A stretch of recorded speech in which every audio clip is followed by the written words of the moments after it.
Hi everyone, Kyriacos Eliades, the deal maker, and today's a deal maker story. Today's going to be a little bit of a,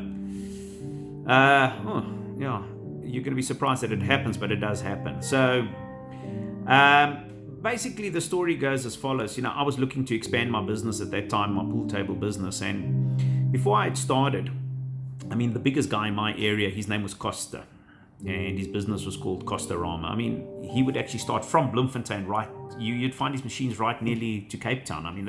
That's how big this man was. He was massive. He had hundreds, thousands of machines. But in any case, we all have to start somewhere. We started with one. This man had so many. But in any case, so we started, and as the years grew, we grew.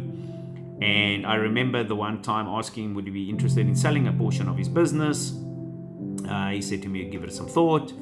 Eventually, I did receive a call from him saying to me, okay, no, he is wanting to sell a portion of his business or some of his venues. And I remember he gave me a list, 100 plus sites. Sites means venues, and he would have different equipment in there. It would be pool tables or jukeboxes or video games. And he said, you know what, this is the list. This is how much money I'm making. And I'm more than happy you can give me an offer. I said to him, okay, no problem, but I'd like to go and see everything. He says, no problem, gave me the list with the addresses and everything. And eventually, myself and Brent, never forget this, we eventually climbed in the car and we started to travel, and it was day after day because it was scattered all over the place. We went and we started to look, get to the first one, nothing, second one, nothing, third one, nothing. Eventually, we weren't finding what was on this list. Eventually, I even said to Brent, but Brent, do you think we've got the correct list? Because we don't find anything. Eventually, after going through the list, we eventually found some venues and sites. I can't remember. I think it was around about only 10. We found the rest. Nothing.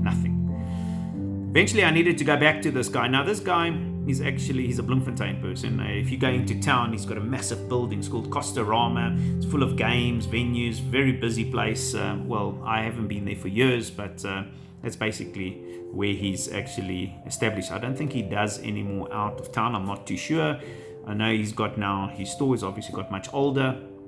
In any case, I always like to mention names of places so that you know that this is the real story. This is my story. These are true stories that have happened, and reality, so that's why I put it out there, because it can happen to you, it can happen to me, it happens to everybody.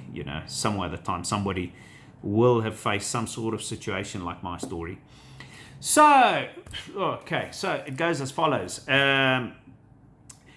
Eventually I had to get back to this man and tell him, sorry, but I'm not finding. I only found about 10 venues out of this whole list of yours. And I could see he was devastated with that news. But what had actually happened, and I will tell you why I'm telling you the story, was that his guys would have actually sold off his equipment, and they continued to bring in revenue on the equipment that did not exist. So let's say, for argument's sakes, they would actually sell a pool table for 4,000 Rand. They would actually say that it was making 100 Rand a month.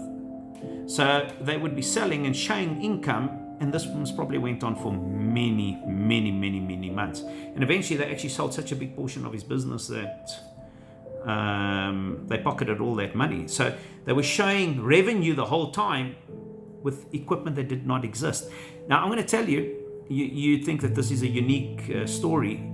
It's happened to a couple of transactions that I've been involved in, and I will tell you more of these type of transactions. And it does happen. It doesn't just happen in this industry, it's happened in different industries.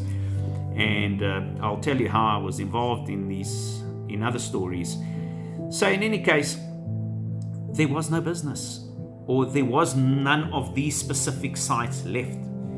His guy had sold everything but showed turnover. So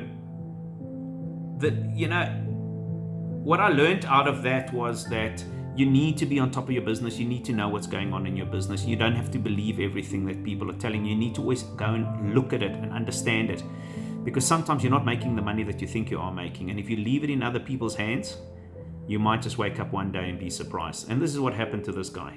He ended up not having a business. Out of that round, it was all sold. Keep that in mind the next time you're just leaving your business to other people.